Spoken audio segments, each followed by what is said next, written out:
The first time my phone rang that night, I almost didn't answer. It was close to midnight, and I was half asleep on the couch waiting for my wife to come home from what she called a girls' night out. The screen lit up with an unknown number. I almost let it go to voicemail until instinct, that uneasy pulse in my gut, told me something was wrong. "Mr. Lewis," a woman's voice said when I picked up. "This is Nurse Daniels from Mercy General. Your son Ethan has been brought into the ER. There's been an accident." My throat closed. "What happened?" I managed to say, already standing, already fumbling for my keys. "He fell off the climbing frame at the park," she said softly. "He's stable now, but you should come." Stable. The word barely registered. I didn't even put on a jacket. The winter air cut into me as I drove, but I didn't feel the cold, just the pounding in my chest, the ringing in my ears, and one thought looping endlessly. Where is Sarah? When I got to the hospital, Ethan was lying on the bed, a small figure dwarfed by white sheets and beeping machines. His left arm was bandaged. His forehead had a bruise. The sight gutted me. I kissed his hair, whispered that Daddy was here, and tried to swallow the panic that had risen like acid. The nurse explained that the babysitter had called my wife first. When she couldn't reach her, they'd called me. "She must have been busy," the nurse said kindly. I nodded, pretending that made sense. I texted Sarah. "Ethan's in the ER. Fell at the park." "Where are you?" Minutes turned into an hour.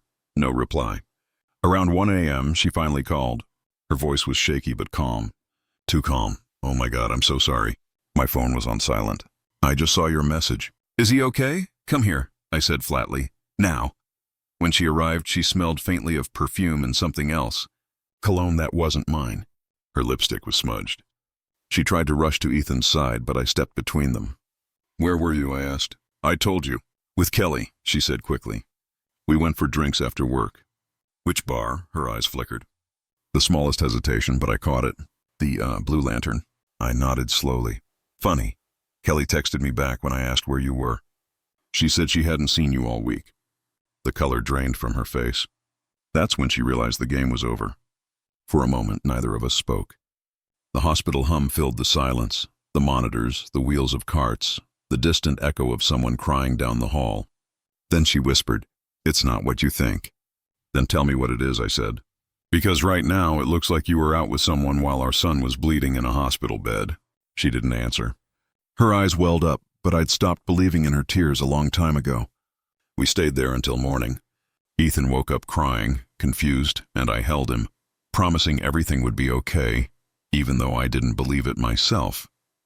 Sarah sat in the corner quiet, watching us like she didn't know where she fit anymore. The next day I found proof. I wasn't looking for it, just cleaning up her bag when her phone buzzed. A message flashed on the screen. "Last night was incredible. Can't stop thinking about you." It was from Daniel, my coworker, the man who'd been at our house for barbecues, who'd played catch with Ethan in the yard. My stomach turned. I scrolled through the messages, each one carving deeper into me. Photos, plans, hotel receipts. It had been going on for months. When she came home that evening, I confronted her. "You've been seeing Daniel," I said. "Don't lie." She froze. Her lips parted, but no words came. "Why?" I asked, voice shaking. "Was it me? Was it boredom? What makes you do this?" "I don't know," she whispered. "It just happened. I didn't plan it, I swear. People don't fall into beds by accident, Sarah." Tears streaked her face, but I couldn't feel pity anymore. Something in me had gone cold. I told her to leave.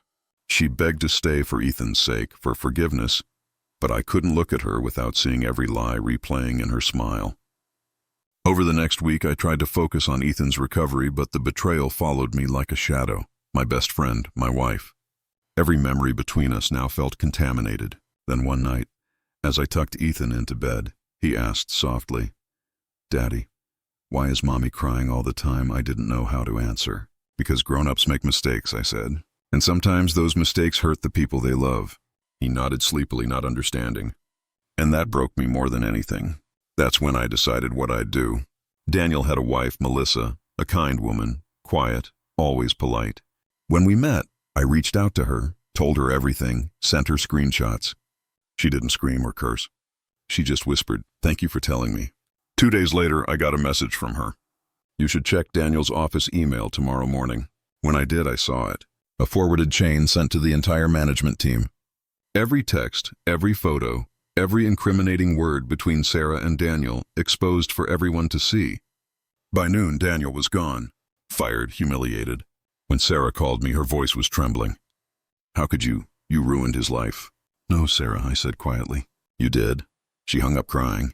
In the days that followed, she tried to reconcile, to explain, to spin the story as a mistake. But the truth was simple. While our son lay hurt and scared, she'd been with another man, and that was something I could never forgive. I filed for divorce a week later. The papers were clean, emotionless, just words on a page. But signing them felt like breaking a bone that would never heal right again. Months passed. Ethan healed. I started sleeping again, though sometimes I'd wake up to the echo of hospital monitors and remember that night. The call, the lie, the perfume. Sarah moved out of state. Daniel's marriage ended too. I heard he drinks a lot now. Maybe he thinks about the same thing I do, the moment when everything he built crumbled because of one selfish act.